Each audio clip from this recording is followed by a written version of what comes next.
성경은 부자의 곡간처럼 우리가 필요한 모든 것을 다 갖고 있다 말씀드렸습니다.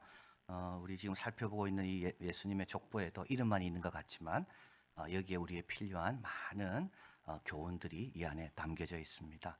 족보의 시작인 아브라함을 통해서 우리는 복의 시작이 되려면 완전히 떠나야 된다, 이걸 알게 되고요. 또 이삭과 야곱처럼 믿음을 이어가려면 경건에 힘써야 된다. 믿음은 그냥 이어지지 않습니다. 경건에 힘써야만 믿음이 이어집니다. 유다처럼 넘어질 때도 있지만 정직하게 회개하고 다시 경건에 힘쓰면 놀라운 약속의 삶을 살 수 있다. 이게 우리 지난주 족보를 통해 살펴본 교훈들입니다. 이 교훈은 계속 이어집니다. 4절에 보면 람은 아비나답을 낳고 아비나답은 나손을 낳고 나손은 살몬을 낳고, 여기에 있는 이 람, 아비나답, 나손, 우리가 모르는 사람들입니다. 이름만 있습니다. 그런데 분명히 하나 알 수 있는 게 있습니다. 이들도 삶은 쉽지 않았습니다. 여러분, 모든 가정 기도 제목이 있습니다. 모든 삶 짐이 있습니다. 우리가 밖에서 볼 때, 제 3자가 볼 때는 쉬울 것 같아도 그렇지 않습니다. 여기 낳고라는 말, 여러분 그냥 낳게 됩니까? 낳아서 그냥 키워서 그 사람이 또 다음 낳게 됩니까? 나름대로 수고하고 애쓰고. 그래서 마태복음 10장에 가보면 예수님의 제자들이 나오는데요. 빌립, 바돌로메, 도마, 세리마테, 알페의 아들 야고보, 다데오, 가나안이 시몬, 가룟 유다, 예수를 판 자. 여러분, 여기서 우리 아는 사람, 세리마테, 마태복음의 저자죠. 도마, 의심 많은 도마. 그리고 예수님을 판 가룟 유다. 나머지 모릅니다. 이름밖에 없습니다. 그 유명한 예수님의 제자들도요, 이름밖에 안 나옵니다. 뭐 했는지 모릅니다. 그러나 새 예루살렘 기초석에 보면 그들 이름이 다 있습니다. 주님은 알고 계신다는 거죠. 이름이 있든 무명이든 유명이든. 자, 그래서 이들도 자기에게 주어진 자기 역할을 잘했고, 그래서 낳았고 예수님의 족보의 역사가 이어지도록 기여한 자들입니다. 5절에 보면 살몬을 라합에게서 보아스를 낳고, 이제 이 라합이 두 번째 여성이 등장하죠. 첫 번째 여성은 며느리 다말이었고요. 두 번째 여성은 라합입니다.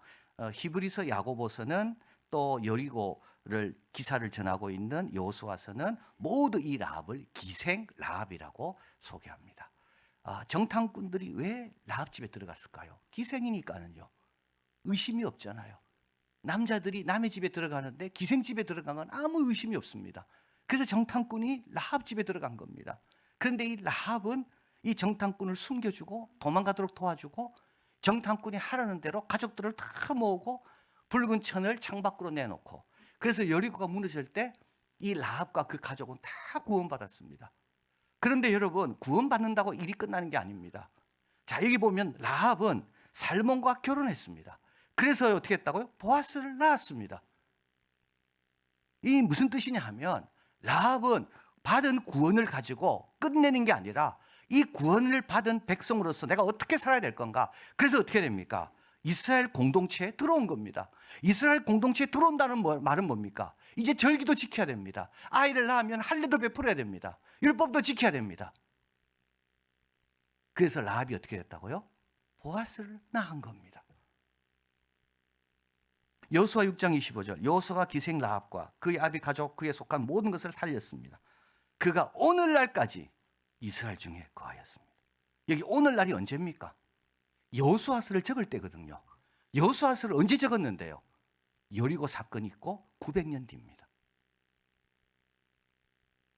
그러니까 라합이 이스라엘 공동체로 들어오고, 그리고 나서 그 안에 거하면서 그 후손이 몇 년까지? 900년까지. 정탐꾼이 라합 집에 들어오는 건 라합이 어떻게 할 수가 없습니다. 그러나 우리 집에 온 이 정탐꾼을 어떻게 하는 건지 본인이 할 수가 있습니다. 정탐꾼이 라합 집에 오는 걸 가리켜 우리는 섭리적 만남이라 그럽니다. 이 만남은 내가 예상한 것도 아니고 내가 어떻게 주도할 수도 있는 것도 아니었어요. 그런데 놀라운 만남이 있다는 거죠. 그 놀라운 만남이 열매 맺으려면 어떻게 해야 됩니까? 이 섭리적 만남이 열매 맺으려면요, 믿어야 되고요, 인내해야 되고 순종해야 됩니다. 용기가 있어야 됩니다. 그래야 이 라합은 지금까지, 그리고 라합은 살몬과 결혼해서 보아스를 낳았고가 되는 겁니다. 자, 그리고 나서 이제 세 번째 여성이 등장하죠. 5절에 보아스는 룻에게서 오벳을 낳았고요. 에게서라는 말이 들어갈 때마다 여러분 이것은 마태가 첨가한 거라는 것을 우리가 알면 됩니다. 원래 족보에는 없습니다. 근데 마태는 여기다가 에게서 여성을 넣은 거죠. 이 룻은 누굽니까? 이 룻은 이방 여인이고요. 모압 사람입니다. 그런데 성경에는 룻기가 있습니다. 에스더서가 있고요. 여성으로 이름으로 된 책이 2권이 있는데 구약에 하나는 룻기입니다. 참 훌륭한 여성입니다. 그래서 성경에서 그 여성의 이름으로 성경책이 하나 있다고요. 구약에. 자, 그런데 룻이 여기 있는 이유는 시어머니 나오미를 위해서 자신을 드렸기 때문입니다. 여러분 룻의 고백을 한번 보십시오. 1장 16, 17절. 룻이 가로되 나로 어머니를 떠나 어머니를 따르지 말고 돌아가라 강건하지 마옵소서. 어머니가 가시는 곳에 나도 갑니다. 어머니가 유숙하는 곳에 나도 유숙합니다. 어머니의 백성이 내 백성이 됩니다. 어머니의 하나님이 내 하나님이 됩니다. 어머니 죽어도 이 땅에 없습니다. 엄마는. 그래도 나는 어머니와 한 약속을 지키기 위하여 나도 죽기까지 여기 있을 겁니다. 최고의 신앙이 이겁니다. 내가 어디로 갈지를 내가 정하지 않아요. 최고의 신앙이에요. 내가 누구를 만날지를 내가 정하지 않아요. 우리 예수님께서 사마리아와 땅끝까지 가라 그랬잖아요. 나는 사마리아 가기 싫어요. 그러나 그거를 내가 정하지 않습니다. 최고의 신앙입니다. 어머니의 하나님이 내 하나님이 되고 그리고 죽기까지 누가 보든 안 보든 어머니는 먼저 죽어요. 그러나 나는 엄마가 보든 안 보든 나는 엄마와 약속. 이게 최고의 신앙입니다. 여러분 이 믿음으로 사시길 바라요. 아무데나 가지 말고 아무나 만나지 말고 주님이 인정하고 주 안에서 만나고 주님이 축복하고 주님이 기뻐하시는 그 장소, 그 만남, 최고의 신앙입니다. 그런데 룻이 이렇게 한 거는요, 여러분 이게 관점이 다른 겁니다. 룻은 어머니가 얼마나 힘들까 그 관점으로 엄마를 본 거예요. 나오미 시어머니를. 여러분 관점이 참 중요합니다. 선한 사마리아인을 도와주잖아요. 사마리아인이 강도 맞는 사람, 관점이 달라요. 어떤 관점? 내가 이 사람을 도우면 이 사람이 어떻게 될까?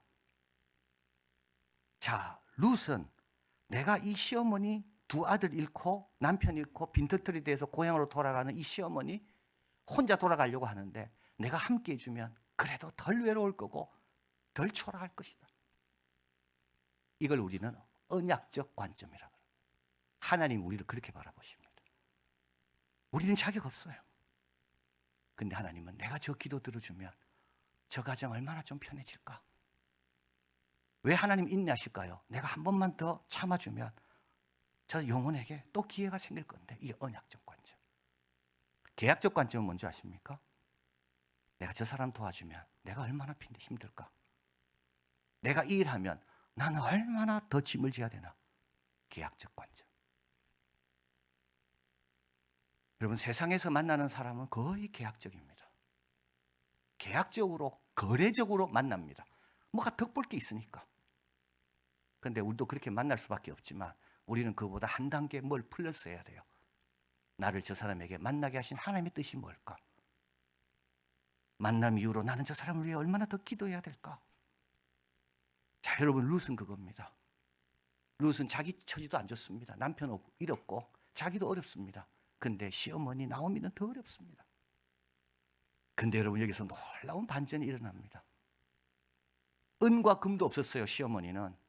나오미는 룻을 위해 해줄 게 하나도 없었어요. 그런데 은과 금 말고 다른 걸 갖고 있었습니다. 그게 뭐냐면 보아스의 친족이고 또 한 가지는 그 보아스를 향해 룻이 뭘 해야 될지를 가르쳐주는 지혜인 거죠.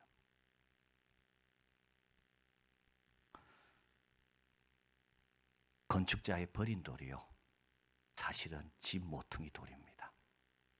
계약적 관계만 맺는 사람은요, 이 귀한 모퉁이 돌을 버립니다.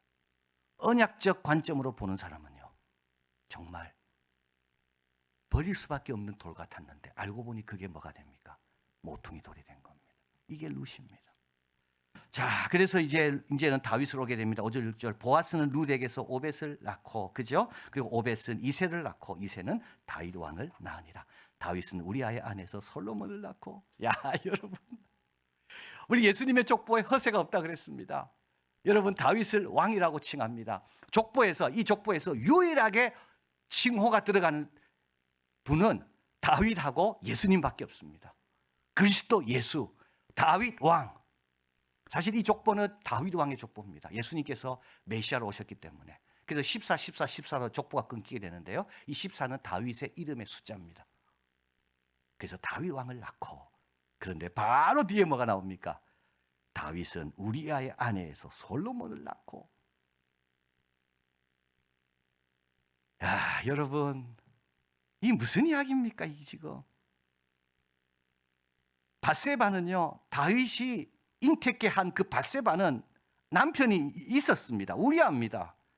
헷 사람이고 충성스러운 군인입니다. 다윗은 자기의 죄를 숨기려고 우리아를 밧세바에게 보냅니다.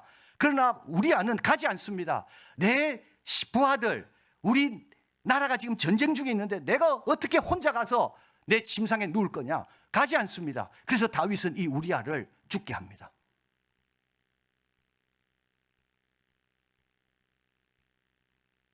사무엘하 12장 13절. 나단이 다윗에게 옵니다. 그 죄를 지적합니다. 다윗이 나단에게 이르되 내가 여호와께 죄를 범하였노라.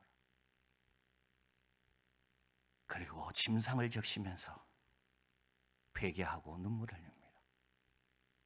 여러분, 끝날까요? 끝나지 않아요. 사무엘하 12장 10절 11절. 칼이 내 집을 영영히 떠나지 않습니다. 내가 내 집에 재화를 일으킵니다. 그런데 다윗은 다 받아들입니다. 하나님의 인자와 성실을 그대로 인정하고 이걸 다 감수합니다. 여러분, 앞에 왕이 있고 뒤가 우리아의 아내 통하여 솔로몬을 낳았다. 이게 우리의 삶입니다. 여러분, 우리가 얼마나 죄인인지를 잊어버리지 말아야 됩니다. 그래야 앞에 이 왕이 빛납니다. 뒤를 감추면 왕이 빛날 수가 없습니다. 왕의 역할 제대로 하고 왕이 주신 사명, 은혜가 헛되지 않으려면 뒤에 내가 얼마나 많은 죄인인가, 이게 늘 같이 가야 됩니다. 제가 예람 50 찬양을 지난주에 좀 들었습니다. 이제 듣다가 보니까 우리 찬양팀도 이제 부른 곡이 있어서 그 곡을 좀 알아보려고 이제 예람 50 찬양을 들었는데, 우리 예람 50은 그 대표가 전형 목사입니다. 제가 미국에서 돌아와서 이제 수강교에서 청년부를 섬길 때 그때 대학을 입학한 우리 그분이 전형입니다. 그 누나하고 그 혁이하고 참 그래 저와 함께 이렇게 청년부를 열심히 이렇게 섬겼는데요. 저는 이 수강교에 오래 있은 줄 알았는데 보니까 한 2년 정도밖에 안 있었더라고요. 근데 너무나도 참 너무 좋은 경험을 많이 했고 사랑도 많이 받고 또 이런 청년들과 너무 귀한 시간을 가졌습니다. 그래서 이제 이 전영 목사가 이제 이 예람 워십 대표고 여기 있는 곡들을 거의 다 이제 전영 목사가 적었는데, 그래서 제가 이제 이분의 간증을 좀 봤습니다. 이제 간증 내용은 뭐냐 하면 이 예람 워십 찬양팀을 이제 만들 때 다 떠나고 2명과 함께 이걸 만들 때 자기가 얼마나 실망하고 좌절했고 이때 하나님께서 자에게 어떤 은혜를 주셨는지 이제 이 간증입니다. 같이 한번 보시겠습니다. 여러분의 삶 속에 예기치 못한 아픔이 있습니까? 여러분들이 쌓아왔던 그 모든 것들이 무너지는 그런 순간들이 있어요? 그런 순간들을 겪고 있습니까? 그때 우리 이렇게 고백합시다. 주님께서 가장 좋은 것 주실 거야. 주님께서 가장 선한 것 주실 거야. 주님이 우리에게 이런 분 같더라고요. 그때 제가 받은 말씀이 바로 시편 말씀입니다. 여호와께서 사람의 걸음을 정하시고 그의 길을 기뻐하시나니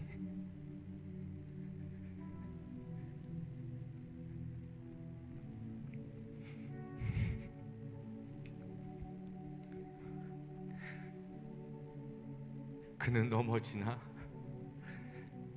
아주 엎드러지지 아니할 수 있는 이유는 여호와 주 하나님께서 나의 손을 붙드심이로다. 오늘 말씀 준비하는데 마태복음 말씀 생각나더라고요.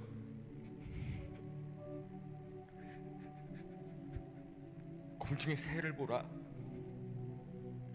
심지도 않고 거두지도 아니하고 창고에 모아들이지도 아니하되 너희 하늘 아버지께서 기르시나니 너희는 이것들보다 귀하지 아니하냐. 주님이 우리를 이렇게 보시는 거예요. 공중의 새보다도 아무것도 하지 않는데 얘네들이 너무 잘 사는 거야. 근데 왜 그런지 보니까 알고 보니 주님이 기르셔서 그렇다. 근데 그보다 소중한 존재가 누구다? 바로 우리라는 겁니다. 그래서 그 말씀을 묵상하면서 곡을 지었거든요. 하나님이 나에게 어떤 분이신지, 하나님이 우리에게 어떤 분이신지를 고백하는 노래입니다. 제가 가사 한번 같이 읽어드려도 될까요? 주님, 내가 넘어질 수 있지만 아주 엎드러지지 아니할 수 있는 이유는 주의 손이 날 붙들고 계시기 때문입니다. 그 주님의 손은 나의 영원한 피난처가 되십니다. 나의 깊은 한숨이 찾아온다 할지라도 변함없이 그 손은 우리를 일으키십니다. 그래서 우리는 주님을 이렇게 고백합니다. 주님은 내 아버지가 되십니다. 그 크신 팔로 날 덮어주시는 그 아버지가 되십니다. 주님은 나의 유일한 내 능력이 되십니다. 그렇기 때문에 오늘도 변함없이 우리를 일으켜 주십니다.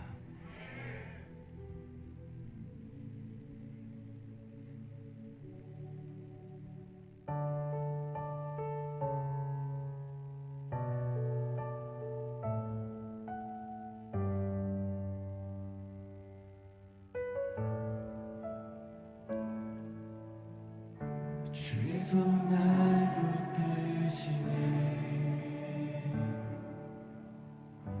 영원한 피난처 되시네. 깊어진 한숨 속에도 변함없이 우리를 일으키시네.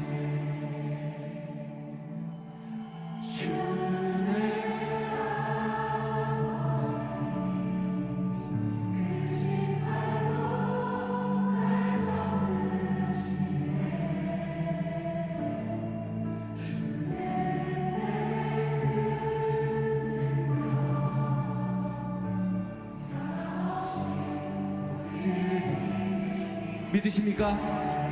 우리 다 같이 일어나서 그 주님을 고백합시다. 우리 전영 목사가 인용한 말씀 시편 37편 24절 저는 넘어지나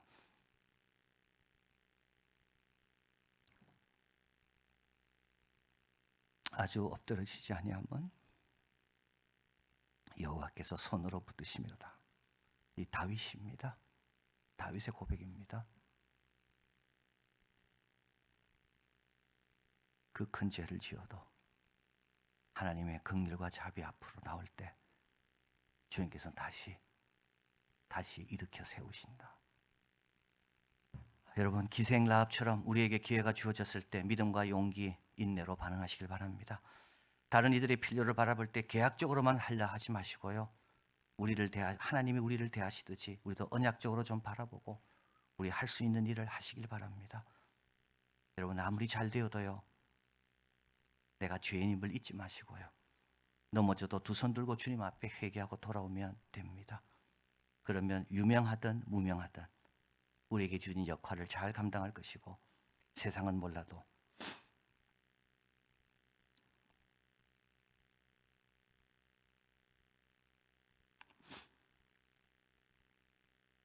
주님 우리 기억하시며 영광스럽게 하실 것입니다. 사랑의 하나님 감사합니다. 크신 팔이 있기 때문에 염려할 게 없습니다. 내가 할 수 있는 일이 별로 없어도 일단 내게 주어진 일, 섭리적 만남을 통해 내게 허락된 기회, 거기에 용기와 인내와 순종을 하면 열매 맺습니다. 하나님 너무 계약적으로만 살지 않게 해주십시오. 우리 하나님이, 우리 예수님이 계약적으로 사셨다면 구원받을 사람 아무도 없었을 겁니다. 우리 아버지의 그 마음 우리도 갖고 이 세상에 나아가서 어렵고 힘들고 자기만 아는 세상 속에서 우리도 언약적 관점으로 뭔가 도움이 되고 축복이 되는 우리들이 되게 하여 주시옵소서. 예수 그리스도 이름으로 기도하옵나이다. 아멘.